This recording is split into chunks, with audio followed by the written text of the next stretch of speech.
স্বপ্ন সবসময় উঁচু দেখতে হয়। মানুষ যত নিচের দিকে তাকাবে তত বেশি সে তার লক্ষ্য থেকে সরে দাঁড়াবে। শিক্ষা জীবনের শুরু থেকে এখন পর্যন্ত যাত্রা তো এক একজনের জীবনে এক এক রকম হয়। আমারও বৈচিত্র্যময় ছিলই। সবসময় যে আমি সব কিছুতে ছাড় পেয়েছি কিংবা ভালো পরিবেশ পেয়েছি তা না। আমার নিজেরও চড়াই উতরাই ছিল, অনেক হার্ডশিপ ছিল। আমি অনেক সময় মেন্টালি ব্রেকডাউন ছিলাম।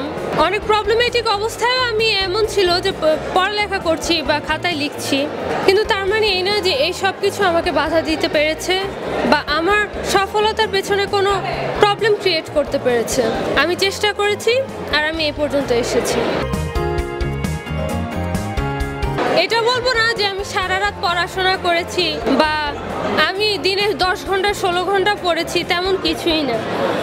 আমি একটা সিস্টেম ফলো করেছি যে ক্লাসে যখন আমার টিচার আমাকে যে পড়াটা দিত আমি সেটা করে ফেলতাম বাসায় এসে, যাতে আমার মধ্যে এক্সট্রা বার্ডেনটা না আসে।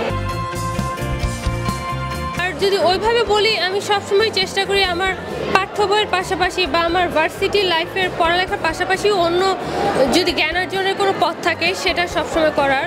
আমার এই জার্নির জন্য অবশ্যই আমি সর্বপ্রথম শুকরিয়া আদায় করবো আল্লাহ রাব্বুল আলামিনের, যিনি আমাকে পৃথিবীতে পাঠিয়েছেন, আমাকে এতটুকু যোগ্যতা দিয়েছেন যে আমি আজকে সফলতা পেয়েছি।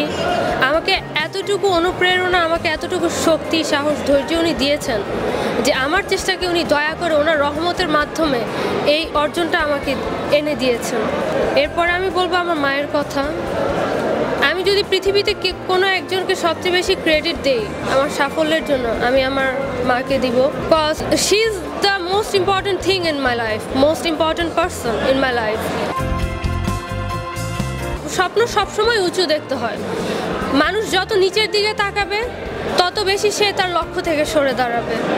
আমি সবসময় ছোট থেকে এটাই চিন্তা করেছি যে আমি যখন যেটা করব শুধুমাত্র যে আমার ফ্যামিলির জন্য করব তা না, আমি আমার নিজের জন্য করব।